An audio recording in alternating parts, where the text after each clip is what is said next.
ومن حيث خرجت فول وجهك شطر المسجد الحرام وحيث ما كنتم فولوا وجوهكم شطره وإنه للحق من ربكم إنني أنا الله لا إله إلا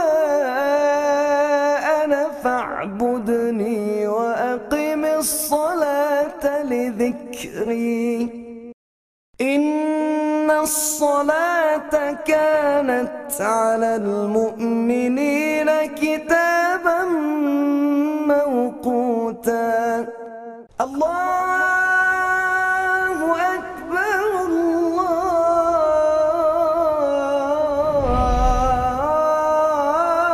أكبر لا إله إلا الله.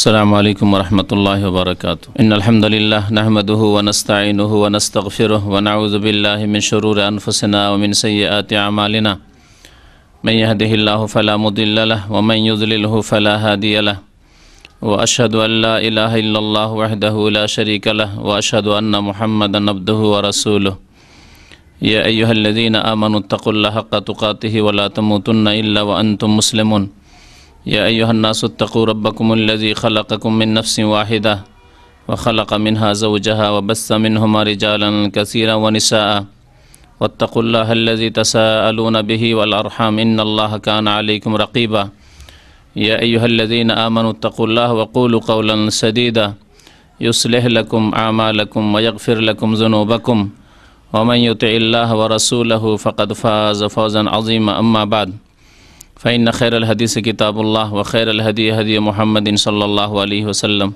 وشر الأمور محدثاتها وكل محدثة بدعة وكل بدعة ضلالة وكل ضلالة في النار. أعوذ بالله من الشيطان الرجيم. بسم الله الرحمن الرحيم. حافظوا على الصلوات والصلاة الوسطى وقوموا لله قانتين. মহান আল্লাহর সমস্ত প্রশংসা যে আল্লাহ পাক রব্বুল আলামিন আমাদের উপর 5 ওয়াক্ত নামাজ ফরজ করেছেন। দরুদ ও সালাম নাজিল হোক প্রিয় নবী মুহাম্মদুর রাসূলুল্লাহ সাল্লাল্লাহু আলাইহি ওয়াসাল্লামের প্রতি, যিনি নামাজের সঠিক পদ্ধতি সহি তরিকার শিক্ষা দান করেছেন। আল্লাহুম্মা সাল্লি আলাইহি আল্লাহুম্মা বারিক আলাইহি। আজকে সালাত সম্পর্কে, নামাজ সম্পর্কে, যে নামাজ হচ্ছে দিনের মূল স্তম্ভ, যে নামাজ ছাড়া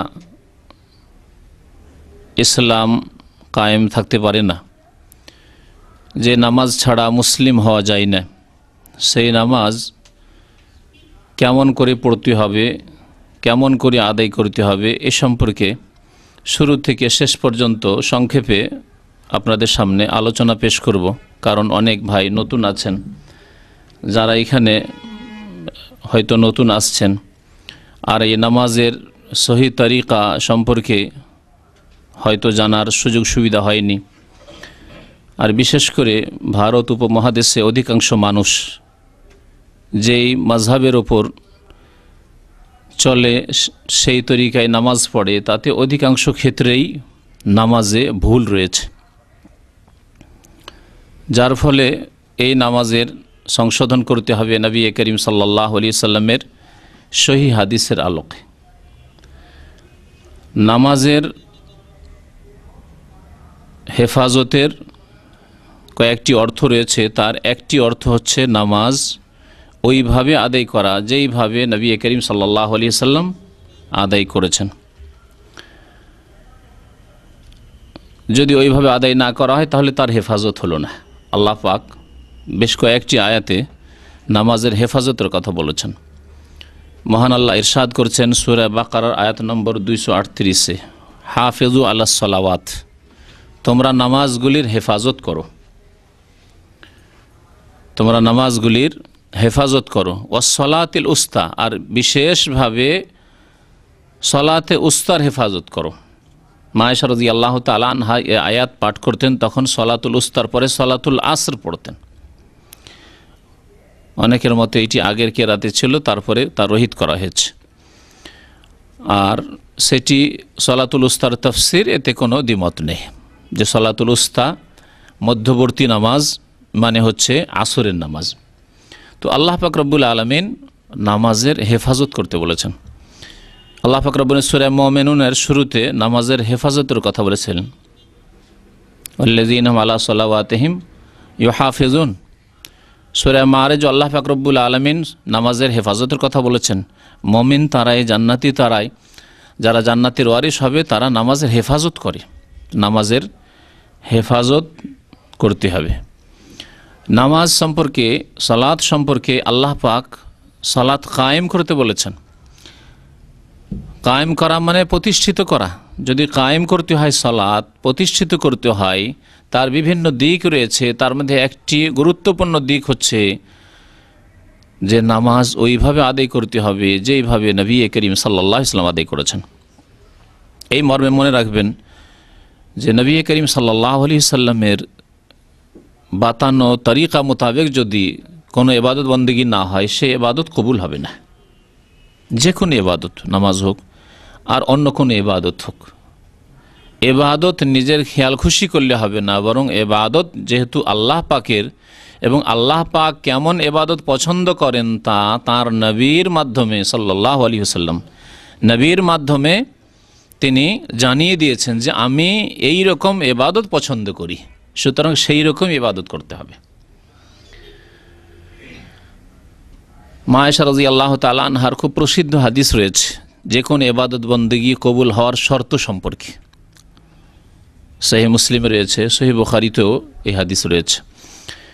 মান আমিলা আমালান লাইসা আলাইহি আমরুনা, যে যদি কেউ এমন কোনো আমল করে, আর সবচাইতে গুরুত্বপূর্ণ আমল হচ্ছে মুসলিম জীবনে সালাত, নামাজ। ওমর ফারুক রাদিয়াল্লাহু তাআলা আনহু ইরশাদ করছেন যে ইন্না আহাম্মা উমুরিকুমুস সালাহ, তোমাদের জীবনের সবচাইতে গুরুত্বপূর্ণ কাজ হচ্ছে সালাত, নামাজ। সবচাইতে গুরুত্বপূর্ণ কাজ হচ্ছে নামাজ। ফামান দাইয়াহা, সুতরাং কেউ যদি নামাজকে নষ্ট করে তাহলে তার সমস্ত আমলকে সে নষ্ট করতে পারে। তার দ্বারা যে কোনো হারাম কাজ হইতে পারে, যে কোনো ফরজ অজেব তার দ্বারা পরিত্যাগ হইতে পারে, যে কোনো অন্যায়, জুলম, অত্যাচার, গুনাহ, পাপ তার দ্বারা হতে পারে। ফামান দাইয়াহা, যে ব্যক্তি নামাজকে নষ্ট করলো সেই ব্যক্তি ফাহুয়া লিমা সিওয়াহা আদিয়া, তাহলে সে অন্য অন্য ইবাদতকে আরও বেশি নষ্ট করবে, সে অন্য অন্য আমলকে আরও নষ্ট করবে, অন্য অন্য পাপ করে সে সীমা লঙ্ঘন করবে, আল্লাহ পাকের আদেশ নিষেধ লঙ্ঘন করবে সে।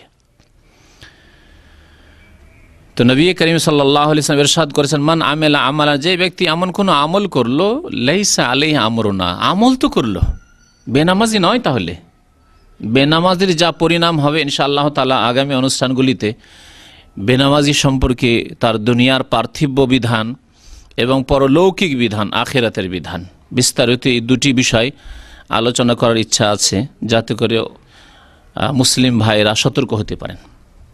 কারণ আমাদের সমাজে নামাজ ছাড়াকে এমন কোনো অপরাধ মনে করা হয় না, আর নামাজ কায়েম করাকে, নামাজ পড়াকে এত গুরুত্বপূর্ণ কাজ মনে করা হয় না।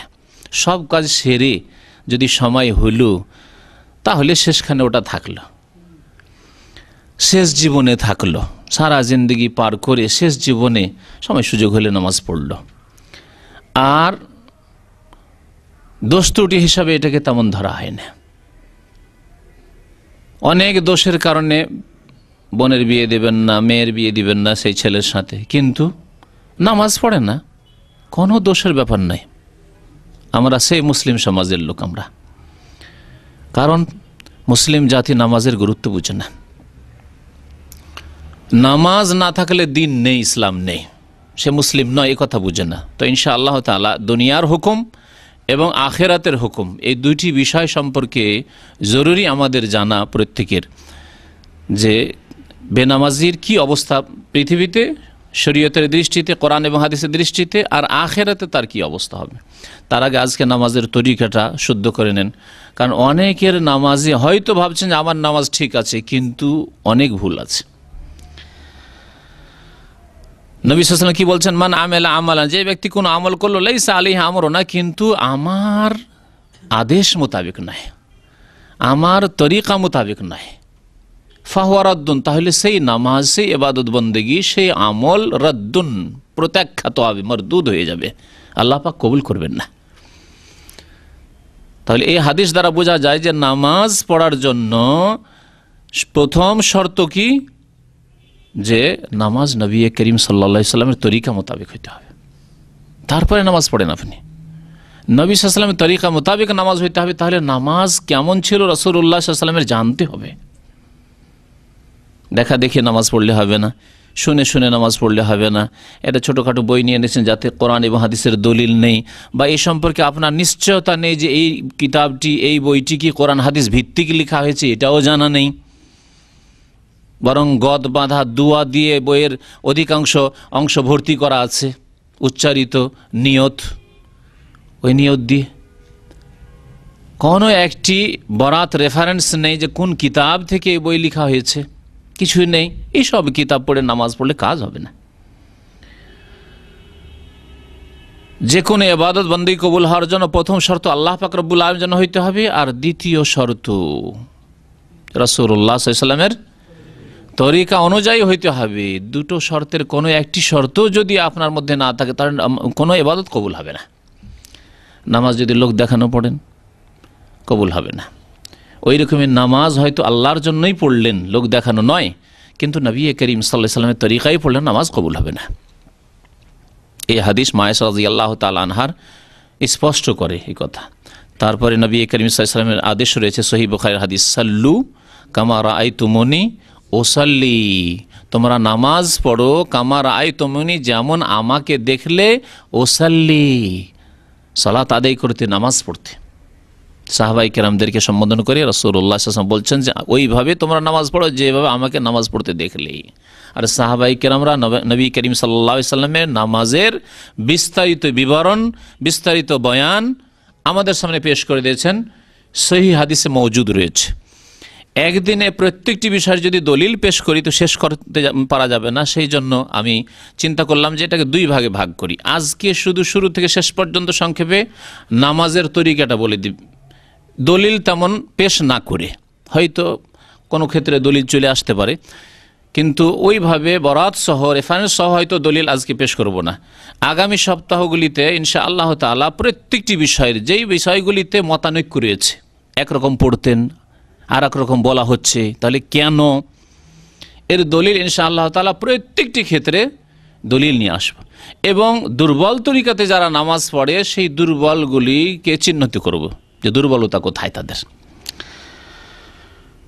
নবী করিম সাল্লাল্লাহু আলাইহি ওয়াসাল্লাম যেমন নামাজ পড়েছেন তেমন নামাজ পড়তে হবে। পুরুষদেরকেও সম্বোধন করা হয়েছে, মহিলাদেরকে সম্বোধন করা হয়েছে। সুতরাং মহিলা পুরুষের নামাজে সহিহ হাদিসের আলোকে কোনো পার্থক্য নেই। একটি সহিহ হাদিস দ্বারা কোনো পার্থক্য এমন নেই যে প্রচলিত পার্থক্যগুলি রয়েছে, সেই পার্থক্য নেই। নারী পুরুষকে একই রকম সম্বোধন করেছেন নবী করিম সাল্লাল্লাহু আলাইহি ওয়াসাল্লাম। নামাজ শুরু করতে হবে কোত্থেকে? নামাজ শুরু করতে হবে তাকবীরে তাহরিমা দিয়ে। তাকবীরে তাহরিমাও বলে, কে তাকবীরাতুল ইহরাম বলে। আমাদের দেশে তাকবীরে তাহরিমা বলে প্রসিদ্ধ, আরবরা তাকবীরাতুল ইহরাম বলে থাকে। নবী করিম সাল্লাল্লাহু আলাইহি ওয়াসাল্লাম ইরশাদ করেছেন, মিফতাহুস সালাতে তুহুর, মিফতাহুস সালাতে আত-তাহুর ওয়া তাহরিমুহাত তাকবীর। সালাতের চাবি হচ্ছে আত-তাহুর, পবিত্রতা অর্জন করা, গোসল ফরজ থাকলে গোসল করা, আর বেউজু থাকলে ওযু করা। তাহারাত দুটো কি শামিল, এ হচ্ছে চাবি। যদি আপনার ওযু না থাকে নামাজ হবে না। ও তাহরিমুহাত তাকবীর, নামাজের তাহরিমা হচ্ছে, নামাজের আরম্ভ শুরু হচ্ছে যাতে দুনিয়ার কাজ এবং কথা হারাম হয়ে যায়। এই জন্য এই তাকবীরকে তাকবীরে তাহরিমা বলা হয়। এমন তাকবীর যা হারামকারী, দুনিয়ার কথা কাজকে হারাম করে দিয়েছে। তো নামাজ শুরু হবে তাকবীরে তাহরিমা দিয়ে, আল্লাহু আকবার, এই দিয়ে নামাজ শুরু হবে। এই হাদিস স্পষ্ট করে। ওয়া তাহলিল ওয়া তাসলিম, আর নামাজ শেষ হবে সালামের সাথে। নামাজের শুরু বলে দিয়েছেন নবী করিম সাল্লাল্লাহু আলাইহি ওয়াসাল্লাম, এবং শেষ বলে দিয়েছেন এই হাদিসে, মিফতাহুস সালাতি আত-তাহুর ওয়া তাহরিমুহা তাকবীর ওয়া তাহলিলুহা তাসলিম। তাহলে তাকবীরে তাহরিমা দিয়ে নামাজ শুরু করে তার আগে কোনো কাজ নেই।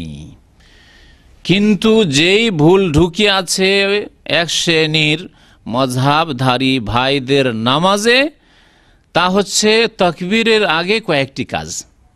একটি কাজ হচ্ছে উচ্চারণ করে নিয়ত পড়া, নিয়ত করা নয়। নিয়ত প্রত্যেক আমলের করতে হবে, কিন্তু নিয়তের স্থান হচ্ছে অন্তর্হৃদয়। ইন্নামাল আমালু বিন্নিয়াত, মানুষের কর্ম নির্ভর করে নিয়তের ওপর। আপনি মসজিদে আসছেন, উযু করে নিয়ত করে আসছেন নামাজ পড়ব, কোন ওয়াক্ত পড়বেন তাও মনে মনে আছে, তাই এসেছেন। যেমন আজকে বক্তব্য শোনার জন্য এই নিয়তে এসেছেন, সেই রকম মসজিদে গিয়েছেন। আবার যখন একামত হয়ে গেল, কাদ কামাতিস সালাহ বলা হলো, তখন ভালো করে অন্তরে গেঁথে যাচ্ছে যে আমি এখন ফরজে দাঁড়াতে যাচ্ছি। এর নামই হচ্ছে নিয়ত। নিয়ত করা শরীয়তে রয়েছে, এবং নিয়ত প্রত্যেক আমলের করা আবশ্যক ফরজ, আর নিয়ত পড়া শরীয়তের বাইরের কাজ, বিদাত, অতিরিক্ত কাজ। নিয়ত পড়া যে কোনো ইবাদত বন্দেগীর জন্য হচ্ছে একটি বিদাত কাজ, যা নবী করিম সাল্লাল্লাহু আলাইহি ওয়াসাল্লামের জামানায় ছিল না, সাহাবাই কেরামের জামানায় ছিল না, তাবেইন এজামদের জামানায় ছিল না, তাবেইনের জামানায় ছিল না। এমনকি আরও বলছি, কেউ ইমাম আবু হানিফা, শাফেঈ, মালিক, আহমদ, চার ইমামের কোনো ইমাম রাহমাতুল্লাহ আলাইহিম আজমাইন কারো তরফ থেকে প্রমাণ করতে পারবে না, কোনো মযহাবের কিতাবে প্রমাণ করতে পারবে না যে আবু হানিফার মযহাবে ছিল, শাফির মযহাবে ছিল, হাম্বলি, মালিকি মযহাবে ছিল, কোনো মযহাবে ছিল না। তাহলে পরবর্তীকালে মযহাবের দোহাই পেড়ে যারা বিদাত করে তাদের কিতাবে আছে। আবু হানিফা রহমতুল্লাহ আলাইহির কিতাবে তার মতে নেই, তার নামে দোহাই পেড়ে যারা হানাফির নাম কিন্তু কাজে হানাফি নয়, তাদের কিতাবে আছে। নিয়ত পড়ায় শরীয়তে নেই, কোরআনে তো নেই, হাদিসেও নেই, ফিকহের কিতাব, বিশুদ্ধ কিতাবেও নেই। একটি ভুল। দুই নম্বর ভুল হচ্ছে মুক্তাদিরা বলে ইক্তাদাইতু বিহাযাল ইমাম, বলে না? বাঙালিরা আবার বেশি পটু, এরা আরবিতে বলে। পাকিস্তানি, উর্দু ভাষী অন্যরা ও তো আরবি মুখস্থ করে না। শুরু করতা হুঁ মে, কি বলে ওরা, এইভাবে উর্দুতে বলে, তারা নিজের ভাষায় বলে। নিয়াত করতা হুঁ ওয়াস্তে আল্লাহকে, 4 রাকাত নামাজ এশা কি কেবলা রুখ হোকার, এইসব করে তারা। ওদের বিদাতিরা উর্দু ভাষায় বিদাত করে, আর আমাদের বিদাতিরা আরবি ভাষায় বিদাত করে। এই ক্ষেত্রে মুক্তাদি হলো সেজন্য বলবে ইক্তাদাইতু বিহাযাল ইমাম, ভুল। আমি এই ইমামের অনুসরণ করছি, আপনি দাঁড়াচ্ছেন পিছনে, ওই যে অন্তরে, ওইটি হচ্ছে আপনার ইক্তেদার, মুখে বলা বিদাত। এইরকমই ইমামদের জন্য গদ বাধা তৈরি করা আছে কিতাবগুলিতে, ওই নুরানি নামাজ শিখার বিদাতি কিতাবগুলিতে। আনা ইমামুন, আমি ইমাম, লেমান হাজারা, যারা এসে গেছে, ওয়ামাল্লাম ইয়াহজুর, যারা এখন আসেনি পরে আসবে, তাদের সবার ইমাম হয়ে গেলাম, বলতে হবে নাকি? 2 বিদাত হইল, ট্রিপল বিদাত দিয়ে নামাজ শুরু হয়, তাহলে এক বিদাতই তো নামাজ হবে না। আর 3 বিদাত দিয়ে যদি নামাজ শুরু করে, কেমন করে নামাজ হবে? তৃতীয় বিদাত করে জায়নামাজের দোয়া পড়া, মুসাল্লার দোয়া, ইন্নী ওয়াজহাতু ওয়াজহিয়া লিল্লাযী ফাতারাস সামাওয়াতি পড়ে। দোয়াটি হাদিস আছে, কিন্তু ক্ষেত্র ভুল করে বিদাত বানিয়ে দিয়েছে, জায়গা ভুল করে বিদাত বানিয়ে দিয়েছে। দোয়া সহিহ হাদিস রয়েছে, মুসলিম শরীফে রয়েছে। তো আগামী সপ্তাহে প্রত্যেকটি দলিল নিয়ে আসবো, যে দোয়া হাদিস আছে এবং কোনখানে পড়ার কথা আছে, তাও নিয়ে আসবো। তারপরে তাকবীরে তাহরিমা দিলেন, তার সাথে রফুল ইয়াদাইন করবেন। রফুল ইয়াদাইন মানে 2 হাত উঠানো, 2 হাত উঠাবেন কানের লতি পর্যন্ত বা কাঁধ পর্যন্ত। ইবনে ওমর রাদিয়াল্লাহু তাআলা আনহুর হাদিস রয়েছে, হাজওয়া মানকাবাইহি, কাঁধ পর্যন্ত যথেষ্ট। আর কেউ যদি কানের লতি আর একটু বেশি উঠায়, কিন্তু কাঁধ ধরা নয়, এভাবে নয়, এইভাবে নামাজ শুরু করবে। তারপরে পড়বে নামাজ শুরু করার দোয়া, যাকে হাদিসের ভাষায় বলা হয়েছে দুআউল ইস্তিফতাহ, আরম্ভ করার দোয়া, সালাত আরম্ভ করার দোয়া, যা আমাদের দেশের ভাষায় সানা নামে প্রসিদ্ধ। সানা নাম পড়ে গেছে, কারণ আমাদের দেশে যে এই দোয়াটি পড়ে, সেখানে তাতে আল্লাহ পাকের সানা গুণগান রয়েছে বলে শুধু তারা ওই একটি দোয়া পড়ে ওর নামে সানা দিয়েছে। তা হচ্ছে আবু দাউদের হাদিস, বুখারী মুসলিমে নেই, অন্য হাদিসগুলিতে রয়েছে সুবহানাকা আল্লাহুম্মা রাব্বানা ওয়া বিহামদিকা আল্লাহুম্মা গফিরলি, এই দোয়াটি যেহেতু আল্লাহ পাকের তসবিহ গুণগান এতে সানা রয়েছে, প্রশংসা রয়েছে, সেজন্য এর নাম সানা দিচ্ছে। কিন্তু এই ক্ষেত্রে প্রায় 7টিরও বেশি দোয়া রয়েছে। নবী সাল্লাল্লাহু আলাইহি ওয়াসাল্লাম বিভিন্ন সময় বিভিন্ন দোয়াগুলি পড়তেন। এটি একটি দোয়া বুখারী শরীফে রয়েছে, আল্লাহ বাইদ বাইনি ওয়া বাইনা খাতায়া কামা বা'আতা বাইনাল মাশরিকি। কখনো কখনো এটিও পড়বেন। নবী সাল্লাল্লাহু আলাইহি ওয়াসাল্লাম ফরজ নামাজে এগুলি পড়তেন। মযহাবধারী ভাইদের আলেমরা তারা বলে না না না না এগুলি তাহাজ্জুদের দোয়া, অথচ হাদিসে রয়েছে, আগামী সপ্তাহে তারপরের সপ্তাহে বক্তব্য ইনশাআল্লাহ পেশ করব হাদিস নিয়ে এসে, যে ফরজ নামাজে নবী সাল্লাল্লাহু আলাইহি ওয়াসাল্লাম আল্লাহ বাইদ বাইনি ওয়া বাইনা খাতায়া কামা বা'আতা বাইনাল মাশরিক এই দোয়াটি আল আখিরি পড়তেন। কখনো কখনো নবী করিম সাল্লাল্লাহু আলাইহি ওয়াসাল্লাম তাকবীরে তাহরিমার পরে বুকে হাত বেঁধে পড়তেন ইন্নী ওয়াজহাতু ওয়াজহিয়া লিল্লাযী ফাতারাস সামাওয়াতি ওয়াল আরযা হানিফা ওয়া মা আনা মিনাল মুশরিকিন ইলা আখিরি, এই দোয়া পড়তেন। তাহলে ইন্নী ওয়াজহাতু পড়বেন, কিন্তু তাকবীরের পরে। সহিহ মুসলিমে স্পষ্ট রয়েছে, তিরমিজিতে স্পষ্ট রয়েছে যে বাদা তাকবীর, তাকবীরের পরে তাকবীর দিতেন, কাব্বারা সুম্মা কালা, তাকবীর পাঠ করতেন, তারপরে বলতেন ইন্নী ওয়াজহাতু ওয়াজহিয়া লিল্লাযী ফাতারাস সামাওয়াত। তাহলে আগে যদি করে দেন তাহলে সুন্নতের খেলাফ হবে না, নবী সাল্লাল্লাহু আলাইহি ওয়াসাল্লামের তরিকার বিরোধিতা হবে না, বিদাত হবে না। তার 3 বিদাত আগে হয়ে যাচ্ছে তাকবীরে তাহরিমার আগে। এই জন্য নামাজ এভাবে পড়তে হবে, হাত বাঁধতে হবে, হ্যাঁ হাত বুকের উপরে বাঁধতে হবে। কারণ সহিহ হাদিস, সহিহ ইবনে খুজাইমার হাদিস রয়েছে যে নবী করিম সাল্লাল্লাহু আলাইহি ওয়াসাল্লাম হাত বাঁধতেন আলা সাদরিহি, সদর মানে হচ্ছে বক্ষ, চেস্ট, সিনার উপর হাত বাঁধতেন, বুকের উপর হাত বাঁধতেন। আর নাভির নিচের হাত বাঁধা সমস্ত মুহাদ্দিসিনদের নিকট, এমনকি অনেক হানাফি বড় ইমামদের নিকট তারা বলেছেন যে এই হাদিস জয়ীফ, নাভির নিচে হাত বাঁধা। সুতরাং হাত বাঁধতে হবে বুকের ওপর, এইটি হচ্ছে সুন্নত। তারপরে সূরা ফাতিহা পড়ে, আউযু বিল্লাহি মিনাশ শাইতানির বিসমিল্লাহির রহমানির রহিম বলে সূরা ফাতিহা পড়ে। সূরা ফাতিহা প্রত্যেককে পড়তে হবে। সূরাতুল ফাতিহা। আউযু বিল্লাহি মিনাশ শাইতানির রাজীম। বিসমিল্লাহির রহমানির রহিম। আলহামদুলিল্লাহি রাব্বিল আলামিন আর রহমানির রহিম মালিকি ইয়াউমিদ্দিন ইয়্যাকা না'বুদু ওয়া ইয়্যাকা নাস্তাঈন اهدنا الصراط المستقيم صراط الذين أنعمت عليهم غير المغضوب عليهم ولا الضالين آمين। এটি হচ্ছে নামাজের সহি তরিকা। নবী করিম সাল্লাল্লাহু আলাইহি ওয়াসাল্লাম বলেছেন লা সালাতা লিমান লাম ইয়াকরা বিফাতিহাতিল কিতাব, সূরা ফাতিহা ছাড়া নামাজ হয় না। যেই ব্যক্তি সূরা ফাতিহা পড়ল না তার নামাজ হয় না। একবার এক তাবেঈ জিজ্ঞেস করছেন আবু হুরায়রা রাদিয়াল্লাহু তাআলা আনহুকে, ইন্না নাকুনু আহইয়ানান ওয়ারা আল ইমাম, আমরা কখনো কখনো ইমামের পিছনে যে থাকি, মুক্তাদি থাকি, সবসময় তো আর ইমাম হয় না, সবসময় তো একা নামাজ পড়ি না। তাহলে নামাজি 3 ভাগে বিভক্ত, নামাজি 3 ভাগে বিভক্ত। ইমাম, ইমাম মুনফারিদ মানে একাকী নামাজি, আর মুক্তাদি মানে ইমামের ইক্তেদা করে অনুসরণ করে পিছনে যারা নামাজ পড়েছে। 3 শ্রেণীর মানুষ। ইন্না নাকুনু আহইয়ানান ওয়ারা আল ইমাম, আমরা কখনো কখনো ইমামের পিছনে থাকি, তো কি করব, আমরা সূরা ফাতিহা পড়বো না পড়বো না? তখন বলছেন আবু হুরায়রা রাদিয়াল্লাহু তাআলা, ইকরা বিহা ফি নাফসিকা ইয়া ফারসি।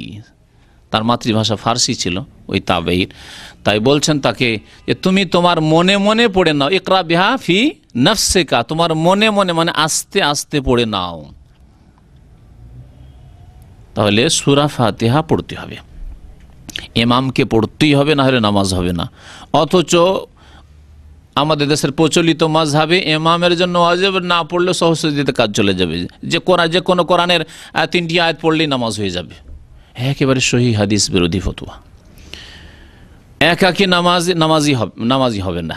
মুক্তাদির ক্ষেত্রে যদিও ইখতিলাফ উলামায়ে কেরামদের রয়েছে, কিন্তু বিশেষ করে যখন সিররি গোপনীয় কিরাতের নামাজ, অর্থাৎ ইমাম মনে মনে পড়ছে অথবা ইমাম জোরে পড়লে ইমামের আওয়াজ পৌঁছে না।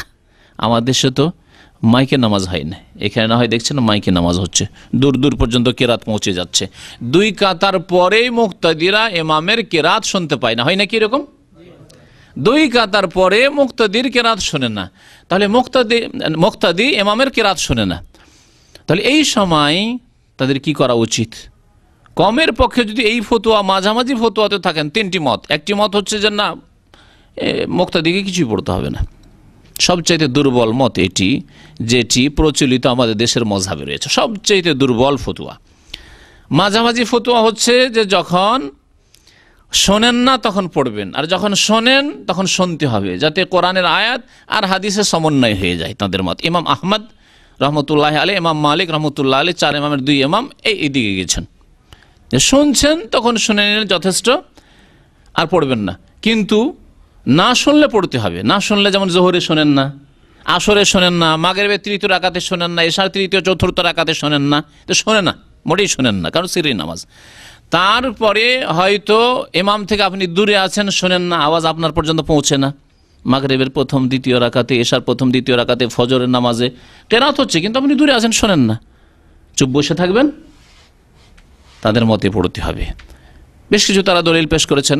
প্রথম কথা, কোরআনে কারীমে আল্লাহ পাক রব্বুল আলামিন কোরআন শুনতে বলেছেন, নীরব থাকতে বলেছেন, এক হুকুম। তারা বলছে এটার উপর আমল হয়ে গেল। আর সূরা ফাতিহা ছাড়া নামাজ হয় না, ওই দুটোতে সমন্বয় হয়ে গেল। যখন শুনছি তখন শুনলাম নীরব থেকে, আর যখন শুনছি না তখন সূরা ফাতিহা ছাড়া যেহেতু নামাজ হয় না, সুতরাং সূরা ফাতিহা পড়ব। ইমাম বুখারী রহমতুল্লাহ আলাইহি, ইমাম শাফি রহমতুল্লাহ আলাইহি আর বহু সাহাবায়ে কেরাম তাদের মত হচ্ছে যে না, সর্বাবস্থায় সূরা ফাতিহা পড়তে হবে।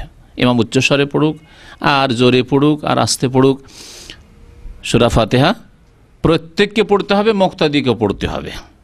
তাহলে কেমন করে পড়বেন? আল্লাহ যে কোরআনে শোনার কথা বলেছেন, ওয়াইদা করিয়াল কোরআনু ফাসতামিউ লাহু, যখন কোরআন তেলাওয়াত হবে তখন শোনো, ওয়ানসিতু, নীরব থাকো, লাআল্লাকুম তুরহামুন, তাহলে তোমাদের উপর আল্লাহ পাক রহমত নাজিল করবেন। ইমাম বুখারী রহমতুল্লাহ আলাইহি এর উপর একটি কিতাব লিখেছেন, তার প্রসিদ্ধ কিতাবের নাম হচ্ছে জুজুল কিরাত খালফাল ইমাম। ইমামের পিছনে কিরাতের বিশেষ কিতাব তিনি লিখেছেন একটি। তাতে তিনি খুব জোর দিয়েছেন যে ইমাম গায়রিল মাগদুবি আলাইহিম ওয়ালাদ-দাল্লিন সূরা ফাতিহা শেষ করে সাক্তা দেবে, মানে বিরতি দেবে, আর সেই বিরতিতে মুক্তাদিরা পড়ে নেবে। সতর্কতা হচ্ছে আপনি যে কোনো নামাজে সূরা ফাতিহা অবশ্যই পড়ুন। আর বিশেষ করে মাঝামাঝিও যদি থাকেন, যারা মাঝামাঝি রয়েছে, ইমাম আহমদ এবং ইমাম মালিক রহমতুল্লাহ আলাইহি, আর তার সাথে ইমাম ইবনে তাইমিয়া রহমতুল্লাহ আলাইহি, আল্লামা নাসিরুদ্দিন আলবানী রহমতুল্লাহ আলাইহি, তাদের মত হচ্ছে যে যখন শুনছেন না তখন অবশ্যই পড়তে হবে, যাতে আয়াত আর হাদিসে সমন্বয় হয়ে যায়। কমের পক্ষে এই মাসলার উপর আমল করবেন, না হইলে নামাজ আপনার বিপদে আছে, নামাজ আপনার আশঙ্কায় আছে।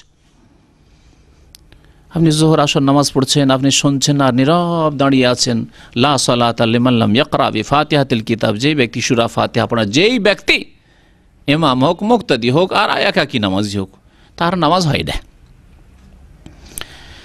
সূরা ফাতিহার পরে অতিরিক্ত সূরা বা কিছু আয়াত পড়া সুন্নত ইমামের জন্য, একাকী নামাজের জন্য। মুক্তাদিরা সূরা ফাতিহার বেশি পড়বে না, মুক্তাদিরা সূরা ফাতিহার বেশি পড়বে না।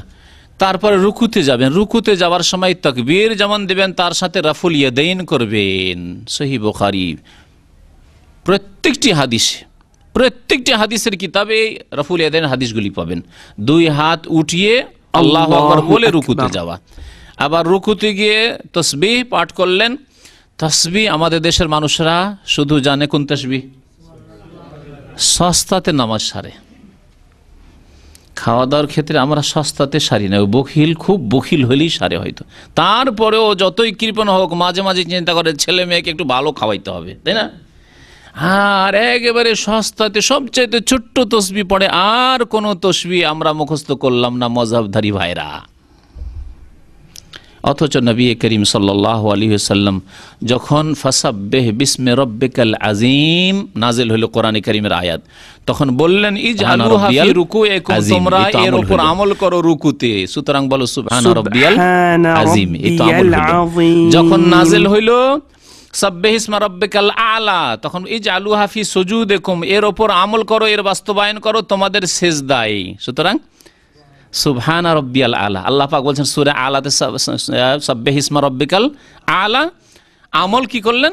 সুবহানা রাব্বিয়াল আলা। এই প্রথম আমল ছিল নবী করিম সাল্লাল্লাহু আলাইহি ওয়াসাল্লামের। তারপরে যখন সূরা ইজা জা নাসর নাযিল হইল, শেষ জামানায় নবী করিম সাল্লাল্লাহু আলাইহি ওয়াসাল্লামের মক্কা বিজয় হয়ে যাওয়ার পরে আল্লাহ পাক মওতের ইঙ্গিত দিচ্ছেন রাসূলুল্লাহ সাল্লাল্লাহু আলাইহি ওয়াসাল্লামের, যে তোমার সময় কাছে আসছে। ইজা জা নাসরুল্লাহি ওয়াল ফাতহু ওয়া রাআইতান নাস ইয়াদখুলুনা ফি দীনিল্লাহি আফওয়াজা ফাসাব্বিহ বিহামদি রাব্বিকা ওয়াস্তাগফিরহু।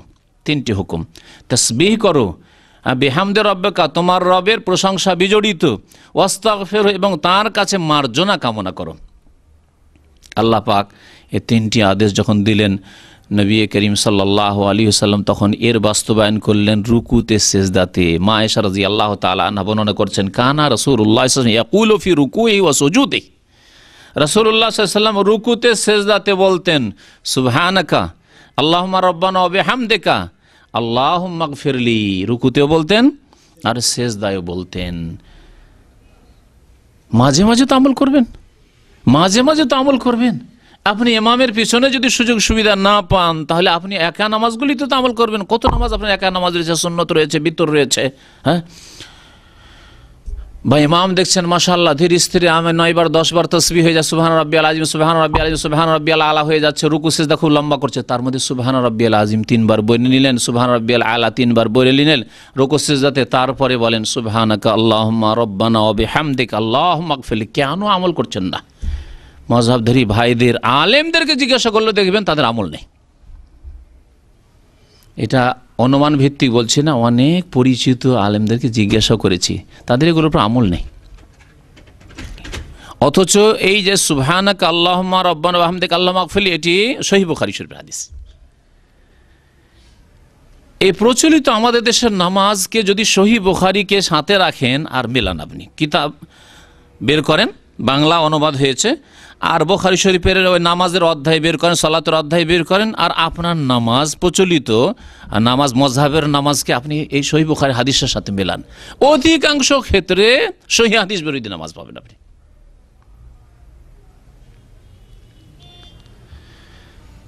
সূরা ফাতিহা যখন পড়া হইল তখন আমিন বলতে হবে, আমিন জোরে বলতে হবে, এটি সহিহ বুখারী শরীফের হাদিসে রয়েছে।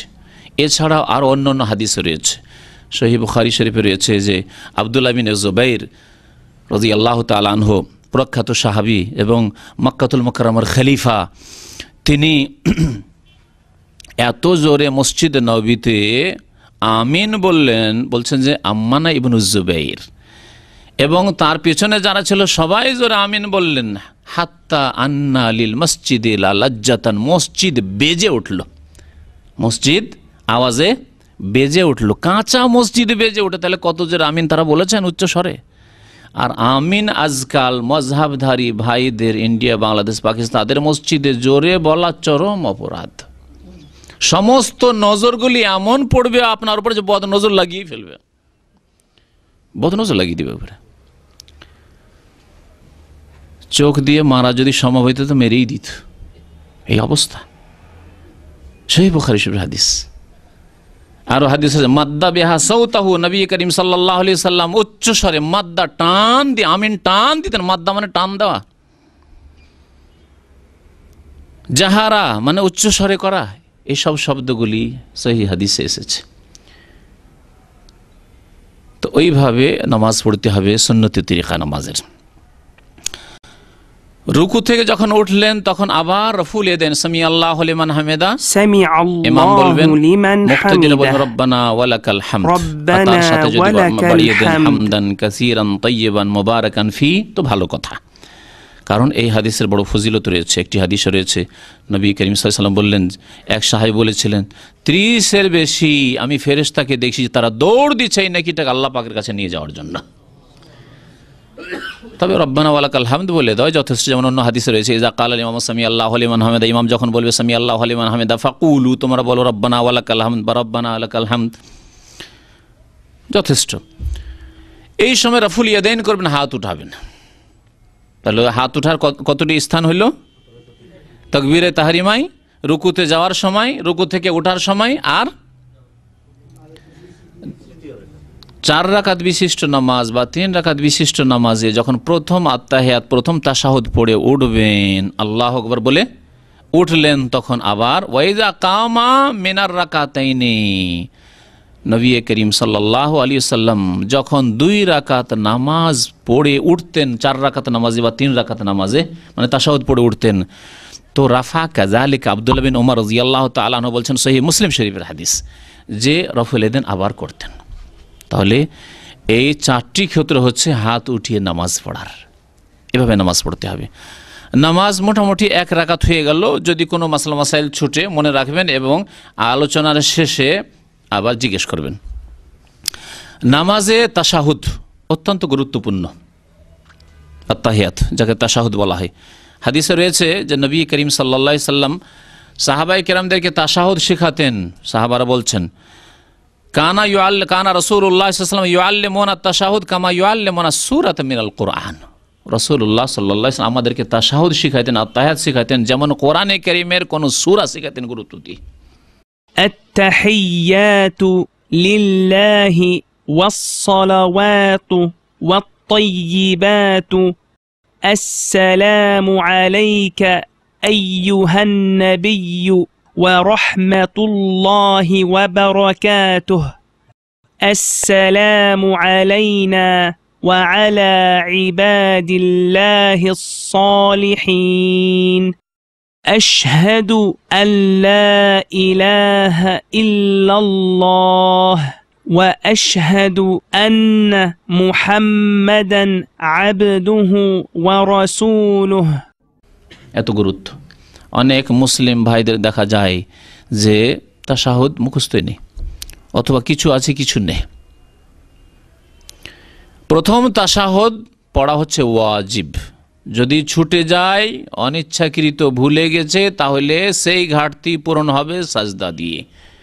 এখানে জেনে রাখা ভালো যে নামাজের ক্ষেত্রে 3 রকমের হুকুম আহকাম রয়েছে, বিধিবিধান রয়েছে। এক শ্রেণীর বিধিবিধানকে বলা হয় রুকুন, ওর বহু বচন জমা হচ্ছে আরকান, মানে পিলার। তো নামাজের 14টি রুকুন রয়েছে। নামাজের মধ্যে শুরু থেকে শেষ পর্যন্ত 14টি রুকুন রয়েছে, পিলার, এগুলি ফরজ পিলার। এগুলির কোনো একটি যদি ছুটে যায় তাহলে নামাজ হবে না। যদি রাকাতের মধ্যে রুকুন হয় তাহলে ওই রাকাত নষ্ট হয়ে যাবে, হবে না। আর যদি গোটা নামাজের রুকুন হয় তাহলে নামাজই নষ্ট হয়ে যাবে।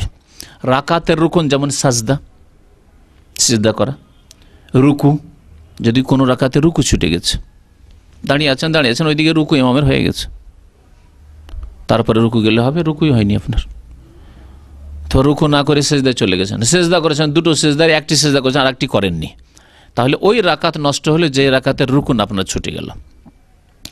যদি গোটা নামাজের রুকুন হয়, যেমন শেষ তাশাহুদ, শেষ বৈঠকে এসে গেছে, নামাজ শেষ হতে অল্প কিছু সময় বাকি আছে, আর ওই সময় এমন আপনার জরুরি হয়ে গেছে হয়তো কাজায়ে হাজাতের বাথরুমে যাওয়ার, নামাজ থেকে উঠে চলে, নামাজ হবে?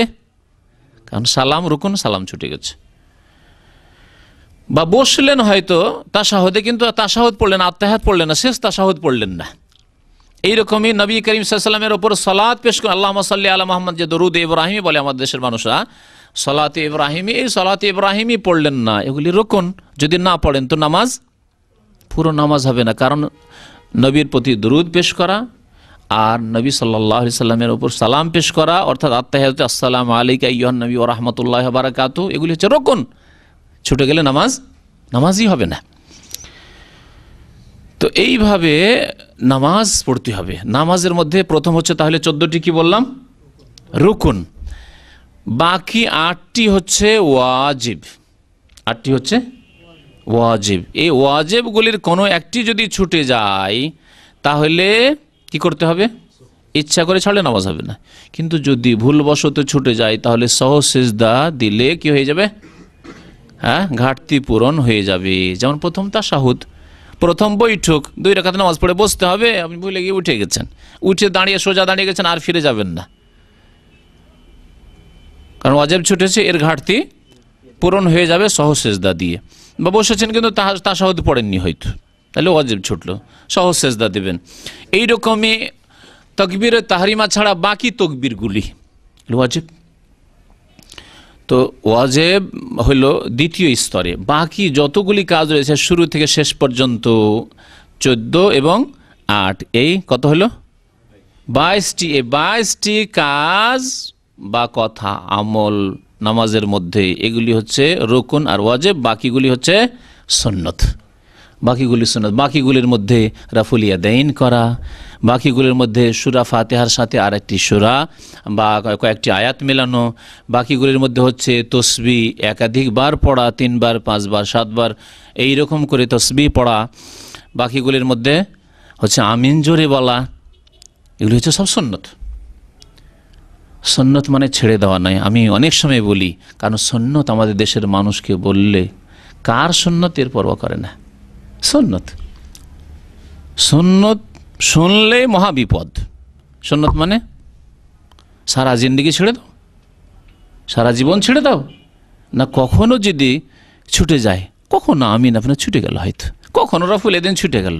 আর এই নয় যে সারা জীবন আপনি জানলেন অথচ সারা জীবন সুন্নত, যাক সুন্নত ছেড়ে দিলেন আপনি, অথচ এমন কোনো সমস্যা নয় যে বড় সমস্যা সৃষ্টি করবে। হ্যাঁ, যদি বড় সমস্যা সৃষ্টির আশঙ্কা থাকে বা বড় বড় রোগ আপনার গ্রামে আছে, তাহলে এই সুন্নতগুলির পিছনে না পড়ে বড় রোগগুলি সারাতে হবে। গ্রামের লোক কবর মাজার পূজা করে, পীরের মুরিদ হয়, শিরক বিদআতে ডুবে রয়েছে, তাজিয়া আর মিলাদ আর কোরআন খানি আর বকশানো আর বহু শিরক বিদআতে লিপ্ত আছে, তাহলে আপনাকে বড় বড় রোগের চিকিৎসা আগে করতে হবে। তাহলে আমিনের ঝামেলায় না গিয়ে আর রফুল এদেনে না গিয়ে আগে বড় বড়গুলি সংশোধন করেন। বড় রোগের সংশোধন না হলে ওই শিরকের অবস্থায় নামাজই কবুল হবে না। তো আমিন জোরে বলিয়ে তাকে কি করবেন, আর রফুল এদেন করিয়ে তাকে কি করবেন? একজন বেনামাজি লোক আছে, তাহলে বেনামাজি সপ্তাহে জুমা পড়ে, আর তাকে রফুল এদেন শিখিয়ে আর কি করবেন? তাকে শিখান যে 5 ওয়াক্ত নামাজ না পড়লে এই জুমা দিয়ে কোনো কাজ হবে না।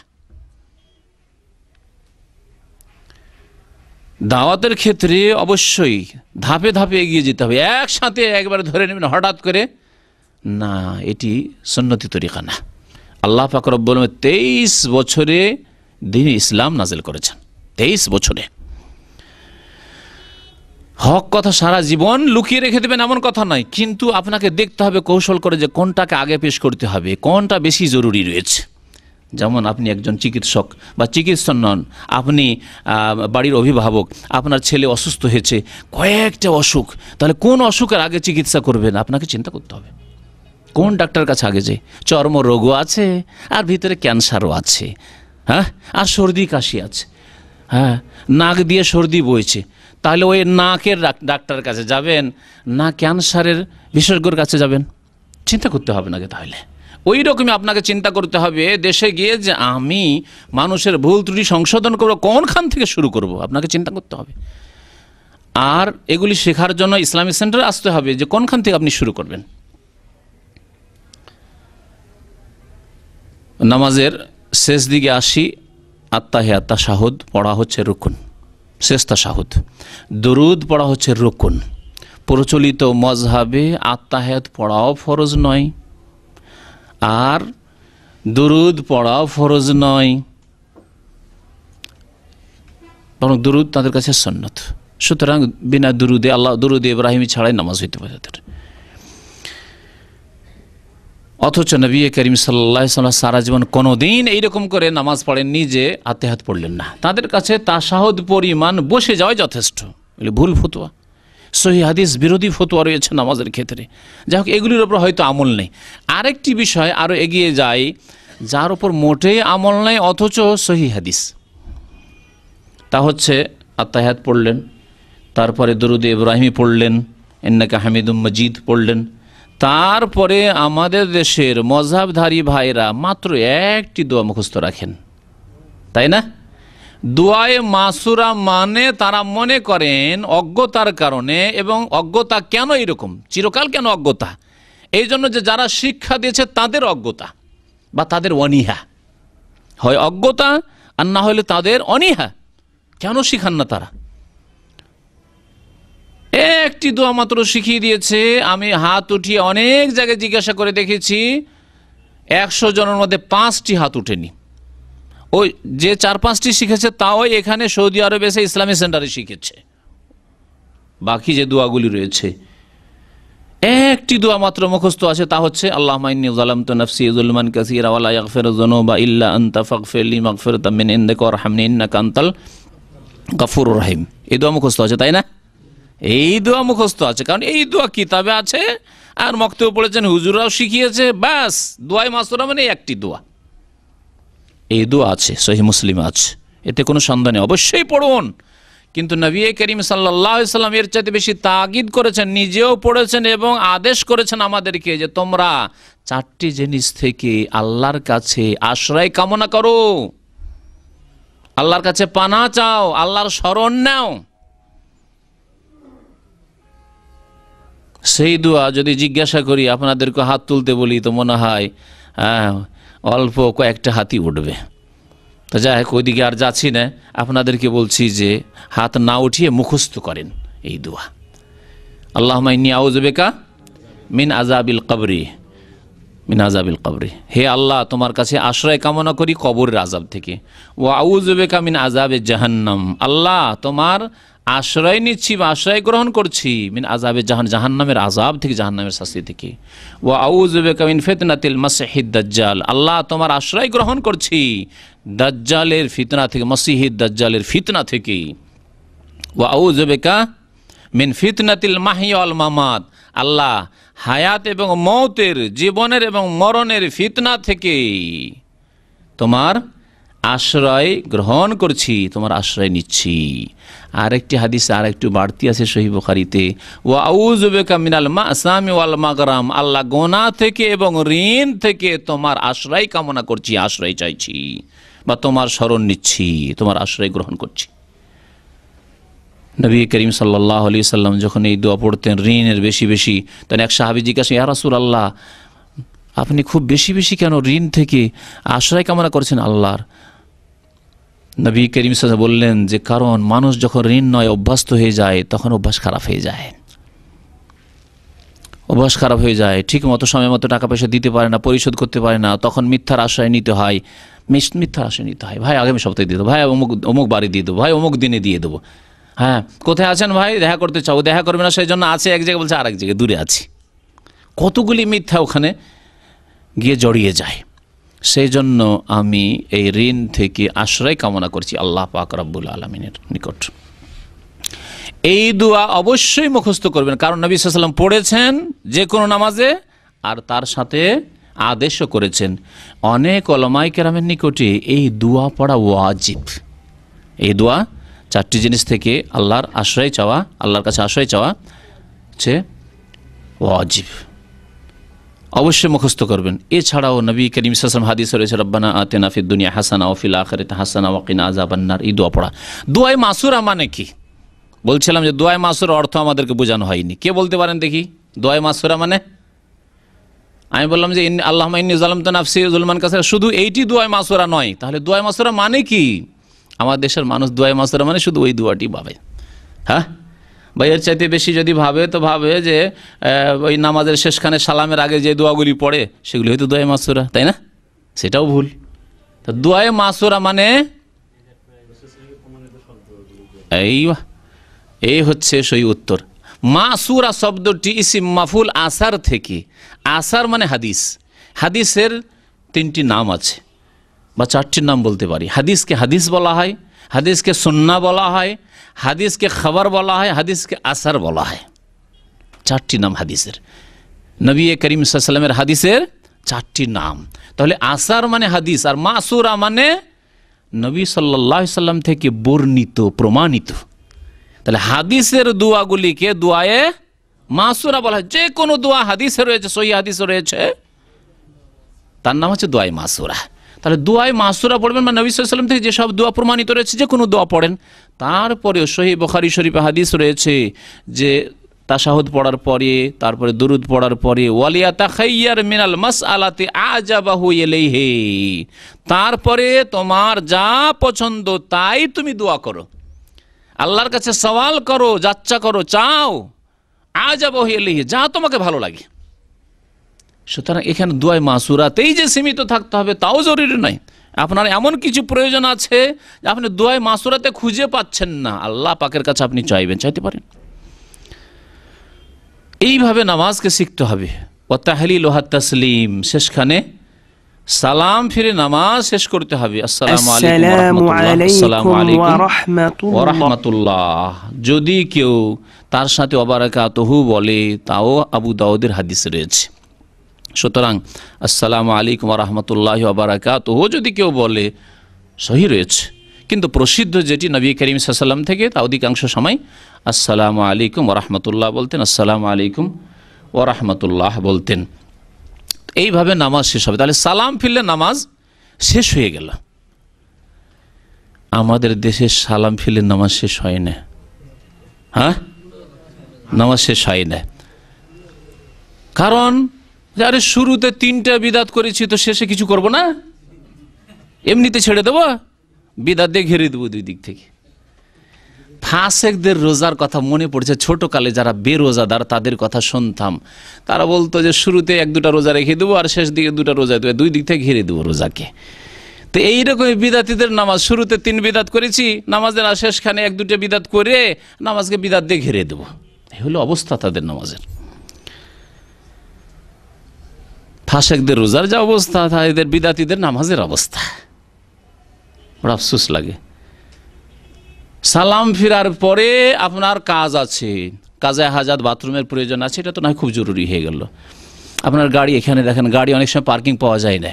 হ্যাঁ, আপনি কারো গাড়িকে আপনি ভিতরে রেখে চলে এসছেন, আপনি পার্কিং করে, পার্কিং ঠিকভাবে নেই, অথবা রোডের উপর রাখা আছে, একটু লেট করলে আপনার ফাইন লাগতে পারে, গারামা লাগতে পারে, অথবা আপনার তাড়াতাড়ি প্যাসেঞ্জার আছে, প্যাসেঞ্জারকে আপনারা অপেক্ষা করবে, অথবা আপনার কফিল বলেছে না তাড়াতাড়ি দোকান খুলবে। কারণ ফরজ ইবাদত বন্দেগী করার জন্য আপনাকে পারমিশন দেয়। সুন্নতের জন্য মালিক যদি বলে না আমার ব্যবসা লস হচ্ছে, কারণ আপনি বেতন নিচ্ছেন, তাহলে বেতনের বিনিময়ে ডিউটি করা ফরজ আপনার। আর সুন্নত নামাজ পড়ার জন্য আপনার অনেক সময় আছে, আপনি নিজের সময় পড়েন, জরুরি নয় যে আপনার মালিককে এত সময় দিতে হবে। যদি দেই তাহলে জাযাহুল্লাহু খায়রা, ভালো মানুষ। কিন্তু সবাই তো আর এত ভালো মানুষ নয় যে সুন্নত পড়ার জন্য আর অতিরিক্ত কাজ করার জন্য আপনাকে সময় দিবে, তাড়াতাড়ি দোকানটা খুলবে। এরকম বহু কাজ থাকতে পারে। আমাদের ছেলে মেয়েকে অনেকে সময় মাদ্রাসা থেকে নিতে হয়, এরকম কাজ থাকতে পারে। একটুর জন্য ছেলে মেয়েদের অসুবিধা হয়ে যেতে পারে, একা পড়ে যেতে পারে মাদ্রাসার গেটে, স্কুলের গেটে, এরকম বিভিন্ন সময় রয়েছে। সুতরাং এইভাবে বাধ্য করা মানুষকে যে না সালামের পরে বসে থাকতে হবে, আর বসে 1 মিনিট সময় দেওয়া হয় না, সাথে সাথে সালাম ফেরার সাথেই, এ আরেকটি ভুল বিদাত। এক তো বিদাত যে সম্মিলিত মুনাজাতের এক বিদাত রয়েছে, দ্বিতীয় বিদাত সালাম ফেরার সাথেই একবারে আমিন রব্বানা যালামনা আনফুসানা ওয়া ইল্লাম তাগফির লানা ওয়া তারহামনা লানাকুনান্না মিনাল খাসিরিন, সাথে সাথে। আচ্ছা, যদি এটা না করে তো আরেকটা দৃশ্য দেখেছি, বিদাতের দৃশ্য।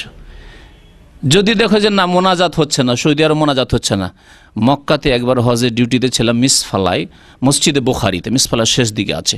তো ওখানে ওই তুরস্কের লোকেরা গোটা মসজিদে নামাজ পড়ে, ওখানে তাদের হজের বিল্ডিং ছিল। যেমনই সালাম ফিরা হয়, জানে যে এরা তো আর মোনাজাত সম্মিলিত করবে না, যেমনই সালাম ফিরা হয় এমনভাবে উঠে মনে হচ্ছে যে আর্মিদের প্যারেড চলছে, ট্রেনিং চলছে, তাই করে দাঁড়িয়ে উঠে এইভাবে একবারে। দেখতে কেমন আজব লাগে, যেমন ওই দেখেছেন তো মনে হয় ট্রেনিং করতে, হ্যাঁ ফৌজদের ট্রেনিং করতে দেখেছেন, ওই রকম ট্রেনিংয়ের মতো একেবারে লাফ দিয়ে সব একসাথে যে উঠছে না, এইরকম আশ্চর্য কথা। এটিও সুন্নতের খেলাফ। যেমন সুন্নতের খেলাফ সম্মিলিত মোনাজাত, তেমনই সুন্নতের খেলাফ সাথে সাথে লাফ দিয়ে উঠে সুন্নত শুরু করা। বরং এখানে জিকির আজকার রয়েছে। নবী করিম সাল্লাল্লাহু আলাইহি ওয়াসাল্লাম সালাম ফিরার পরে বলতেন আস্তাগফিরুল্লাহ আস্তাগফিরুল্লাহ আস্তাগফিরুল্লাহ। যদিও একটি হাদিস মুসলিম শরীফে আল্লাহু আকবার দিয়ে রয়েছে, কিন্তু এই মাসলাটিতে বড় ইখতিলাফ রয়েছে। এই জন্য আরব ওলামারা এই আল্লাহু আকবরের উপর আমল করে না। ভারত, বাংলাদেশ, পাকিস্তানের আহলে হাদিস আলেমরা তারা এই আল্লাহু আকবার দিয়ে শুরু করে, তারপরে আস্তাগফিরুল্লাহ আস্তাগফিরুল্লাহ আস্তাগফিরুল্লাহ বলে। এখানকার ওলামারা বলছেন যে না, সেই হাদিসে আল্লাহ আকবার, যদিও মুসলিম শরীফ হাদিস রয়েছে আল্লাহ আকবার মানে জিকির, তাকবীর মানে জিকির, তাকবীর মানে আল্লাহ আকবার বলা নাই। এই জন্য তারা আস্তাগফিরুল্লাহ আস্তাগফিরুল্লাহ আস্তাগফিরুল্লাহ, তারপরে আল্লাহুম্মা আনতাস-সালাম ওয়া মিনকাস-সালাম তাবারাকতা ইয়া যাল জালাল ওয়াল ইকরাম, আল্লাহুম্মা লা মানি'a লিমা আতাইতা ওয়া লা মুতি'a লিমা মানা'তা ওয়া লা ইয়ানফা'ু যাল জাদ্দি মিনকাল জাদ্দু, আল্লাহুম্মা আইন্নি আলা যিকরিকা ওয়া শুকরিকা ওয়া হুসনি ইবাদাতিকা। তারপরে কালিমা তাওহীদ লা ইলাহা ইল্লাল্লাহু ওয়াহদাহু লা শারীকা লাহু লাহুল মুলকু ওয়া লাহুল হামদু ওয়া হুয়া আলা কুল্লি শাইইন কাদির, আয়াতুল কুরসি, তারপরে তসবিহ সুবহানাল্লাহ 33 বার, আলহামদুলিল্লাহ 33 বার, আল্লাহু আকবার 33 বার, 99 হইল। আর তামামুল মিয়া হাদিসে রয়েছে 100 পুরা করেন লা ইলাহা ইল্লাল্লাহু ওয়াহদাহু লা শারীকা লাহু লাহুল মুলকু ওয়া লাহুল হামদু ওয়া হুয়া আলা কুল্লি শাইইন কাদির দিয়ে এতগুলি জিকির আজকার, এত নেকির কাজ, এত ফজিলতের কাজ বাদ দিয়ে এই শেষখানেও বলতে পারি যে দুটি বিদাত, এক হচ্ছে সম্মিলিত মোনাজাত, আর যদি ওই বিদাতের সুযোগ না পায় তাহলে সাথে সাথে উঠে গিয়ে সুন্নত শুরু করা।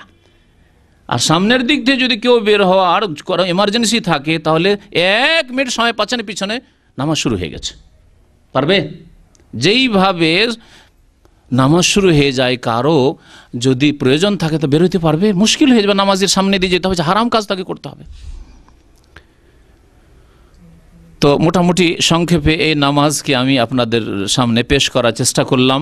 এতে অনেকগুলি মাসলা মাসাইলের হয়তো ওইভাবে দলিল পেশ করা হয়নি, সেই জন্য ওয়াদা করছি ইনশাআল্লাহ তাআলা আল্লাহ পাক যদি আমাকে সুযোগ সুবিধা দান করেন তাহলে আগামী সপ্তাহগুলিতে প্রত্যেকটি মাসলা যেগুলি উল্লেখ করলাম আর সেগুলি প্রচলিত ইন্ডিয়া, বাংলাদেশ, পাকিস্তানের সংখ্যাগরিষ্ঠ মানুষের মজহাবের খেলাফ রয়েছে। মজহাব আল্লাহ ফরজ করেননি, আল্লাহ পাক ফরজ করেছেন আল্লাহর আনুগত্য, রাসূলের আনুগত্য। খুব সহজ ভাষায় বোঝার চেষ্টা করবেন।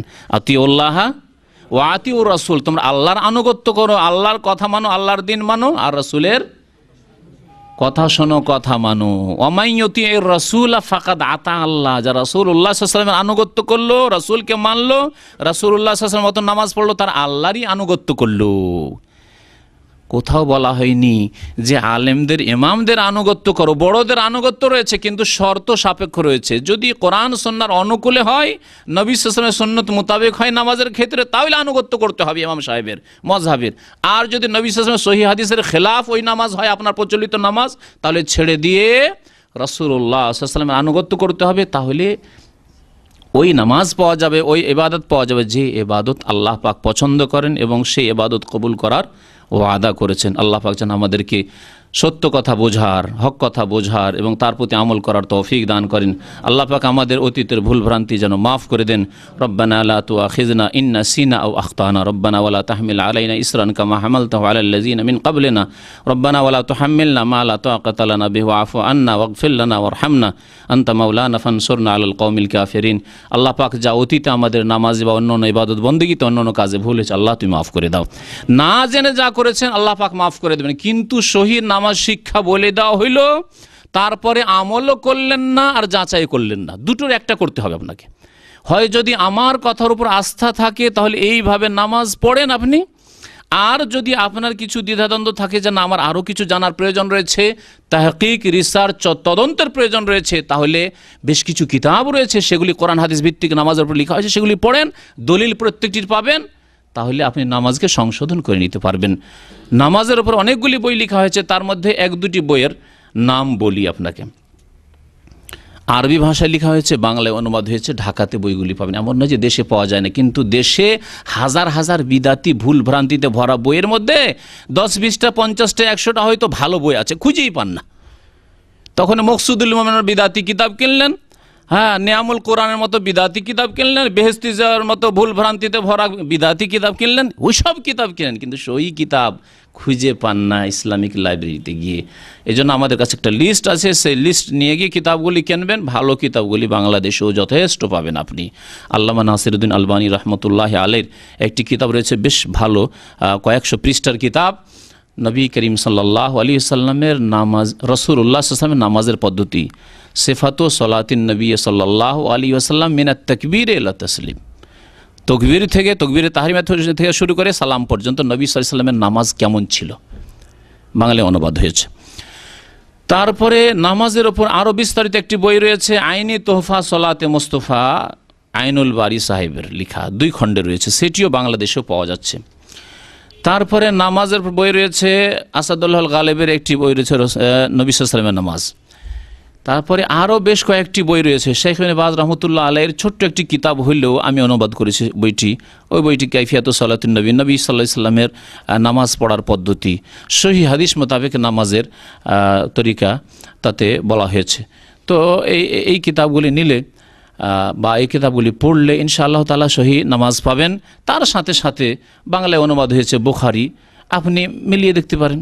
বুখারী শরীফে কেমন আছে, রফুল এদেন আছে, বুখারী শরীফে আমিন জোরে আছে, বুখারী শরীফে সূরা ফাতিহা না পড়লে নামাজ হয় না ইত্যাদি, এই সব মাসলা তো সেখানেই পাবেন আপনি। তো এইভাবে নামাজ, জি হাফেজ ইবনুল কাইয়িম রহমাতুল্লাহর একটি বড় কিতাব আছে, জানি না বাংলায় অনুবাদ হয়েছে। সেই কিতাবের নাম হচ্ছে আপনার তাকে মনে হয় ওজুবুস সালাত ওয়া হুকমু তারিকিহা, নামাজের আবশ্যকতা।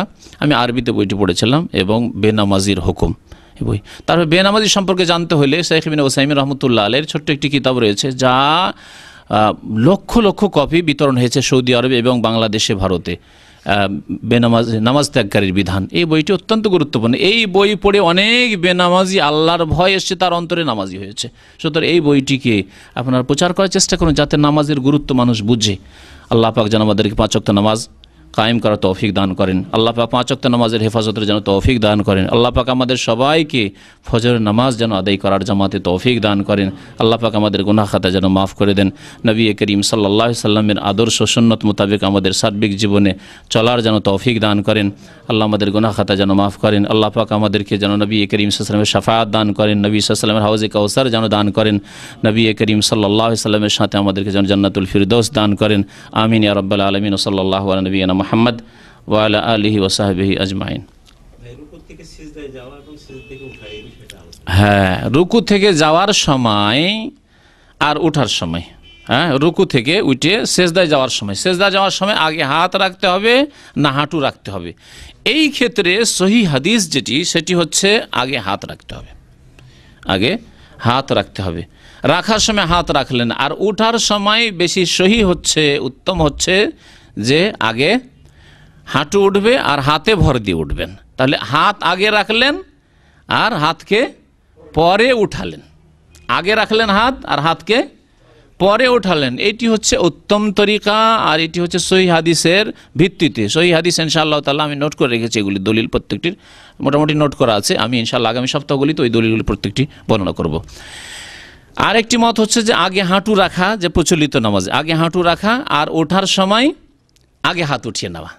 তাহলে হাঁটু রাখলো আগে আর হাঁটুকে পরে উঠালো, হাঁটুতে ভর দিয়ে আগে হাত উঠিয়ে নিয়ে এইভাবে ওঠা। এর দলিল অধিকাংশ আইম্মায়ে কেরাম জয়ীফ বলেছেন। আর যদি শেখ ইবনে বাজ যেমন বলেছেন যে যদি কেউ এমন হয় যে আমল করে তো করতে পারে, কিছু আলেমরা এটিকে হাসান পর্যন্ত বলেছেন। তবে আল্লামা নাসিরুদ্দিন আলবানীর কিতাব আমি দেখলাম, আজকেও দেখলাম যে তিনি বলেছেন যে আগে হাঁটু রাখার হাদিস হচ্ছে জয়ীফ। আর নবী সাল্লাল্লাহু আলাইহি ওয়াসাল্লামের যেটা আদেশ সেটা হচ্ছে যে ফালা ইয়াবরুক কামা ইয়াবরুকুল বাইর, তোমরা উটের মতো বসবে না, তোমরা উটের মতো বসবে না। উট কেমন করে বসে? আগে হাঁটু রাখে, উটের হাঁটু এইভাবে ধরতে হবে। উটের হাঁটু তার সামনের পায়ে আছে, সামনের পায়ে হাঁটু আছে, পিছনের পায়ে হাঁটু নেই, হাঁটু আছে সামনের পায়ে, তা হাঁটু পাড়ে তারপরে বসে। তোমরা হাঁটু পেড়ে বসিও না, এই ব্যাখ্যা করা হয়েছে এই হাদিসে ফালা ইয়াবরুক কামা ইয়াবরুকুল বাইর। তারপর ওয়াল ইয়াদা ইয়াদাইহি কাবলা রুকবাতাইহি, দুই হাত আগে রাখো হাঁটুর আগে। যদি ইবনুল কাইয়িম রাহমাতুল্লাহ আলাইহি কোরআন সুন্নাহর আলেম হওয়া সত্ত্বেও তার তাহকিক, তার গবেষণা এর বিপরীত, সেই জন্য এই ক্ষেত্রে আমরা কঠোরতা অবলম্বন করি না। বেশ কিছু সালাফি আলেমগণ এদিকে গেছেন যে হাঁটু আগে রাখতে পারে বা রাখার কথাই তারা প্রাধান্য দিয়েছেন। কিন্তু অধিকাংশ আইম্মায়ে কেরাম যারা সহি হাদিস মোতাবেক নামাজ শিখিয়েছেন, তারা আগে হাত রাখতে বলছেন আর পরে হাঁটু, আর উঠাবার সময় আগে হাঁটু ওঠান আর পরে হাত ওঠান। এটি আশা করি সহি। হ্যাঁ, ওটি একটা মশলা ইনশাআল্লাহ তাআলা ওই হাদিস উল্লেখ করে দেওয়া হবে।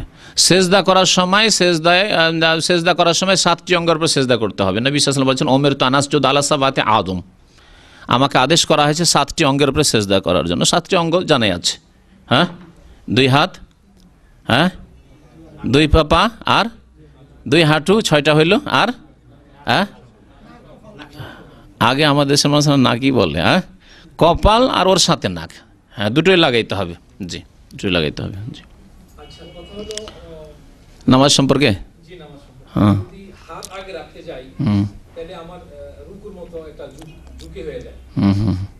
অভ্যাস নাই, সেজন্য অভ্যাস করেন। আচ্ছা আচ্ছা,